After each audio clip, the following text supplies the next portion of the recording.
Hello friends, Bengal job study সংবাদ চ্যানেলে আপনাদের সকলকে জানাই স্বাগতম। আজ এক্ষুনি মাত্র পাওয়া খবর অনুসারে রাজ্য কেন্দ্র সরকারের তরফ থেকে উঠে এলো আজকের বাছাই করা 20টি গুরুত্বপূর্ণ সংবাদ। শুরুতে হেডলাইন, তারপরে বিস্তারিত খবর। খবরের দরজায় কড়া নাড়ছে বাংলার ভোট। একের পর এক নির্বাচনের ঘণ্টা যত এগিয়ে আসছে, জনমানুষের বুক ধড়ফড়।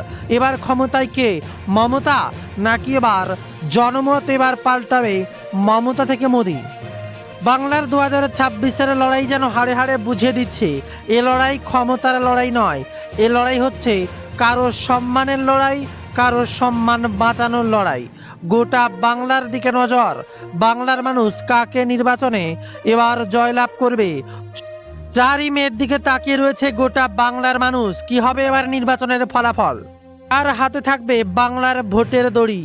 কে হবে বাংলার নির্বাচনের অঙ্গীকার, জানিয়ে গোটা বাংলা তোলপাড়। আর এমনই সময় বিরাট বড় খবর, বাংলা জুড়ে এক অন্য মহল, সাজো সাজো রব, মোদি মমতার লড়াই। আর তার মাঝে গেরুয়া শিবিরের তাবড় নেতাদের তাণ্ডব। কখনো দিলীপ ঘোষের হুঙ্কার, কখনো অভিষেক বন্দ্যোপাধ্যায়ের কটাক্ষ, সব মিলিয়ে জমজমাট গোটা বাংলার নির্বাচনের পরিস্থিতি। এই মুহূর্তে একদিকে যখন ভোটের টানপোড়েন চলছে বাংলায়, আর এর মাঝে এবার এনার্জি লকডাউনের খবর যেন গোটা পরিস্থিতিকে অন্যদিকে ঘুরিয়ে দিচ্ছে। যুদ্ধের ফলে দীর্ঘমেয়াদী জ্বালানির সংকট, আর যার জেরে এনার্জি লকডাউনের সতর্কতা জারি করেছে ইউরোপীয় কমিশন।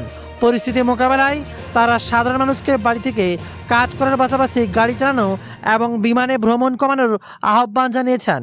বিরাট বড় খবর সামনে। এবার যুদ্ধ পরিস্থিতির মাঝে এমন সংকট, গোটা বাংলায় আবারও যেন শিউরে উঠছে লকডাউনের খবর শুনে। তবে কারফিউ বা লকডাউন নয়, হচ্ছে এনার্জি লকডাউন। আর এর মাঝে যে খবরে গোটা বাংলা বাজিমাত, সাত সকালে এবার বাড়িতে ঢুকে পড়ল ইডি। যেখানেই ভোট আর তার আগেই ইডি শিবের খেলা থাকবে না বাংলায়। তা কি হতে পারে? চিরচরিত যেন একই কাণ্ড ঘটে আসছে। সাত সকালেই বাড়িতে ঢুকে পড়েছে ইডি। বিপদে আবারও টিএমসি। ভোটের মুখে এবারও ক্ষমতা দখলের লড়াইয়ের মাঝে এবার পরিস্থিতিকে যাচাই করতে ব্যস্ত ইডি সিবিআই। আর এর মাঝে এবার নির্বাচনের ভোট দিতে না পারলে কারো ভোটাধিকার কি হবে? এই নির্বাচনের ভোট নিয়ে বিরাট বড় খবর সামনে। আর তা জানতেই হবে, যদি কেউ ভোট না দেয় তার কি পরিস্থিতি হবে। এর মাঝে আবার খারাপ খবর, নামতেই পারল না মমতার কপ্টার। থাকছে তা নিয়ে বিরাট বাজিমাত করা আপডেট। নতুন করে নির্বাচনের তালিকা প্রকাশ, আর তারপরে প্রশ্ন, এই নির্বাচনে ভোট দিতে না পারলে কারো কি ভোটার অধিকারের উপর কোনো কড়া বিধিনিষেধ আরোপ করা হবে? কোনোদিন কি আর তার ভোটার অধিকার কেড়ে নেওয়া হবে? আর তা নিয়ে বিরাট আপডেট। কমিশনের আইনজীবী বলেছেন, অনুচ্ছেদ 20 দেখুন, যেখানে ফর্ম 6 নিয়ে স্পষ্ট বলা রয়েছে, কারো কোনো আপত্তি থাকলে ফর্ম 7 জমা দিতে পারবেন। ফর্ম 6 জমা দিয়ে ভোটার তালিকার নাম তোলার বিষয় বিবেচিত। জয়মাল্য বাগচি বলেন, কেউ যদি এখন তালিকায় থাকেন কিন্তু পরে বাদ পড়েন, সেক্ষেত্রে একই নিয়ম প্রযোজ্য হবে। মনে রাখতে হবে, কেউ যদি এই নির্বাচনে ভোট দিতে না পারে, তার মানে এই নয় যে তার ভোটাধিকার চিরতরে কেড়ে নেওয়া হবে। আর একদিকে আইপিএল নিয়ে চলছে একের পর এক চুলচেরা বিশ্লেষণ। এবার কার দখলে থাকবে ট্রফি? আর অপরদিকে যুবসাথী নিয়ে তৈরি হচ্ছে জল্পনা। আবেদন করার পরেও এখন অনেকের অ্যাকাউন্টে মার্চ মাসে যুবসাথীর টাকা ঢোকেনি বলে দাবি করা হচ্ছে। যদিও সব নির্বাচনী সভায় সিএম মমতা বন্দ্যোপাধ্যায় আশ্বাস দিয়েছেন সবার অ্যাকাউন্টে টাকা ঢুকে যাবে। তারপরে জল্পনা তৈরি হয়েছে। তবে কি যারা এখনও পাননি তাদের অ্যাকাউন্টে হয়তো মার্চ ও এপ্রিল মাসের ভাতা অর্থাৎ 3000 টাকা ঢুকবে। একই সঙ্গে যদিও নবান্নের তরফ থেকে ব্যাপারে এখনও কিছু ঘোষণা করা হয়নি বলেই খবর। তবে মুখ্যমন্ত্রী মমতা বন্দ্যোপাধ্যায় একের পর এক সবাই জানিয়েছেন, কারো টাকা আটকাবে না। যাদের কোনো কারণবশত টাকা আটকে ছিল তাদের এ মাসের টাকা ঢুকবে। বিরাট বড় বার্তা দিয়েছেন বাংলার মুখ্যমন্ত্রী মমতা বন্দ্যোপাধ্যায়। আর এদিকে আবার এক্সিট পোল নিয়ে তোলপাড় বাংলা, কে ক্ষমতায় আসবে? এক্সিট পোল নিয়ে যখন তোলপাড় বিশ্লেষণ চলছে, আর বাংলার মানুষ যেখানে বারে বারে এক্সিট পোলকেই নির্ভরশীল হয়ে ওঠে। কেউ বলে এক্সিট পোলে যা হয় তা দেখেও অনেকে প্রভাবিত হয়ে যায়, অর্থাৎ যার দিকে ক্ষমতা বেশি বলে মনে হচ্ছে তাকেই ভোট দিতে শুরু করে। তাই এবার নির্বাচন কমিশনের নতুন নিয়ম, এবার এক্সিট পোলেও নিষেধাজ্ঞা। বাংলা সহ দেশের 4 রাজ্যের নির্বাচনকে সামনে রেখে এক্সিট পোল প্রকাশের নিষেধাজ্ঞা জারি করল নির্বাচন কমিশন। বিজ্ঞপ্তি অনুযায়ী 9 এপ্রিল সকাল 10টা থেকে 29 এপ্রিল সন্ধ্যা 6টা পর্যন্ত এক্সিট পোল পরিচালনা, প্রকাশ ও প্রচার সম্পূর্ণভাবে নিষিদ্ধ থাকবে। নির্বাচন কমিশন জানিয়েছে, জনপ্রতিনিধিত্ব আইন 1951 126 ধারার অধীনে এই নির্দেশ জারি করা হয়েছে। সব ধরনের মিডিয়ার জন্য এই নির্দেশিকা জারি হয়েছে। কেউ এক্সিট পোল প্রকাশ করতে পারবে না, অর্থাৎ আগেভাগের সম্ভাবনা কার জেতার ক্ষমতা বেশি তা প্রকাশ করা যাবে না। যার কারণ কিছু মানুষ সেই এক্সিট পোল দেখে প্রভাবিত হয়ে ভোট দেন, এমনই কি খবর। তবে বাংলার বিধানসভা ভোটে এবার ভবানীপুর নন্দীগ্রাম দুটো আসনই জমজমাট, কারণ তাতে রয়েছেন শুভেন্দু অধিকারী। তার নিজের আসন নন্দীগ্রাম, আর এদিকে মমতা বন্দ্যোপাধ্যায়ের আসন দখলের জন্য প্রস্তুত শুভেন্দু অধিকারী। আর এবার ভবানীপুরের জন্য পৃথক ইস্তাহার প্রকাশ শুভেন্দুর। বাংলার বিধানসভা ভোটের জন্য দলের সংকল্পপত্র প্রকাশের আগেই ভবানীপুর কেন্দ্রের জন্য পৃথক ইস্তাহার প্রকাশ করল বিজেপি প্রার্থী শুভেন্দু অধিকারী। 4 দফা প্রতিশ্রুতির কথা বলা হয়েছে।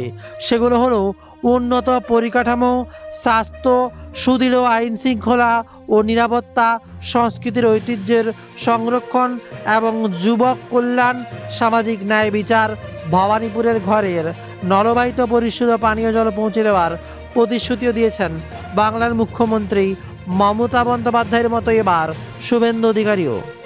যেই ভবানীপুর নিয়ে বাংলার মুখ্যমন্ত্রী মমতা বন্দ্যোপাধ্যায় গর্ব করে আসেন, সেই মমতা বন্দ্যোপাধ্যায়ের এলাকা ভবানীপুরকে এবার ক্ষমতা দখলের লড়াইয়ে এগিয়ে রাখতেই শুভেন্দু অধিকারীর ইস্তাহার প্রকাশ গোটা বাংলাকে কাঁপিয়ে দিচ্ছে। তবে এত কিছুর মাঝেও একের পর এক শেয়ার বাজারের ওঠানামা, আর তার সাথে সোনার বাজার দর কি চলছে, সোনার উপর দাম, যা প্রত্যেক বাঙালি না শুনলে যেন রাত্রে ঠিকঠাক ঘুম হয় না। সোনার দাম বাড়লো নাকি কমলো, আজকের এই বিশেষ আপডেট জানাবো। সোনার দামের ভয়ঙ্কর উত্থান হয়েছে। গুড রিটার্নসের তথ্য বলছে, বুধবার কলকাতায় 24 ক্যারেট সোনা 10 গ্রাম বিকোচ্ছে 1,52,950 টাকায়।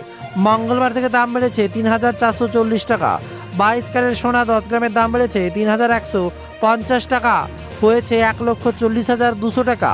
18 ক্যারেট সোনা প্রতি 10 গ্রামের দাম 2,580 টাকা বেড়ে হয়েছে 1,14,710 টাকা, ছিল 1,12,130 টাকা। বুধবার 1 কেজি রূপোর দাম 5,000 টাকা বেড়ে হয়েছে 2,55,000 টাকা। আর যাতেই তোলপাড় গোটা বাংলা। আর এদিকে আবার ভবানীপুরে জিতবে যে মুখ্যমন্ত্রী হবে সে। বুধবার ভবানীপুরের ভোট প্রচারে গিয়ে বিস্তর হট্টগোলের মধ্যে পড়তে হলো বিজেপি প্রার্থী শুভেন্দু অধিকারীকে। তাকে দেখে জয় বাংলা স্লোগান দেন টিএমসি কর্মীরা, পাল্টা গর্জে ওঠেন বিজেপির কর্মীরাও। জয় শ্রীরামের সঙ্গে তাদের মুখে শোনা যায়, ভবানীপুরে জিতবে যে মুখ্যমন্ত্রী হবে সে। তবে কি শুভেন্দু এবার বাংলার বিজেপির মুখ্যমন্ত্রী পদপ্রার্থী? শুভেন্দু বলছে, কর্মীরা আবেগে মুখ্যমন্ত্রীর কথা বলেছেন, আমাদের মুখ মোদিজি। বিরাট বার্তা এবার শুভেন্দুর। আর দিকে জ্বালানির সংকট, আর তার মাঝে বিরাট বড় খবর, পাকিস্তানের গ্যাসের পাইপলাইনে হামলা, হাহাকার। জ্বালানির সংকটে ভুগছে পাকিস্তান, আর সেই সময় দক্ষিণ পাকিস্তানে প্রাকৃতিক গ্যাসের পাইপলাইনে হামলা চালালো একদল অজ্ঞাত পরিচিত। বিস্ফোরকে উড়িয়ে দেওয়া হলো পাইপলাইনের বড় অংশ। তার জেরে বহু জেলায় গ্যাস সরবরাহ থমকে গিয়েছে। সাধারণ মানুষের মধ্যে হাহাকার পড়ে গিয়েছে। তবে এই হামলার দায় স্বীকার করেনি কেউই। জানা গিয়েছে, কয়েকটা শহরের বাইরে বড় এলাকা জুড়ে গ্যাসের পাইপলাইন উড়িয়ে দেওয়া হয়েছে। জগৎ যেন থমকে গিয়েছে রাহুলের মৃত্যুতে। রাহুলের মৃত্যুর যথাযথ কারণ কি, এবার আর্টিস্ট ফোরামের তরফ থেকে চিঠি যোজনায়। এবার সংস্থার ম্যাজিক মুভমেন্টসকে বিরাট বড় খবর, প্রযোজনা বিরাট কাণ্ড। এবার রাহুলের মৃত্যু কাঁপিয়ে দিয়েছে গোটা টলিউড ইন্ডাস্ট্রি। কিভাবে তালসারিতে তার মৃত্যু হলো, কেন কোনো রকম আগে ভাগে পরিস্থিতি খতিয়ে না দেখে তাকে নামানো হলো সমুদ্রে, সব মিলিয়ে আবারও যেন নতুন করে জল ঘোলা শুরু হয়েছে। তার সঙ্গী মহিলা, তিনি বেঁচে গেলেও কেন রাহুল ফিরলেন না, তা নিয়ে এবার উঠছে একের পর এক প্রশ্ন। ময়নাতদন্তের রিপোর্ট নিয়েও উঠছে নতুন করে জলগোলা। থাকছে তা নিয়ে বিস্তারিত খবর, যা জানতে পারবেন আমাদের ওয়েবসাইটে প্রতিনিয়ত খুঁটিনাটি আপডেট। গুগলে সার্চ করুন bengaljobstudy.in, আর আমাদের ওয়েবসাইটে এক ঝটকায় পৌঁছে যেতে পারবেন। সেখানেই দেখতে পারবেন প্রতিনিয়ত গুরুত্বপূর্ণ তথ্য। আর তার সাথেই আপনারা কোন জেলা থেকে খবরটি দেখছেন কমেন্টে লিখে জানাবেন, তাহলে আপনার জেলাভিত্তিক গুরুত্বপূর্ণ খবরগুলো পাবেন সবার আগে। আপনার জেলার খবর জানতে এক্ষুনি কমেন্টে আপনার জেলার নামটি লিখুন, আর বর্তমানে কোথা থেকে খবরটি দেখছেন তাও কমেন্টে লিখে জানাবেন।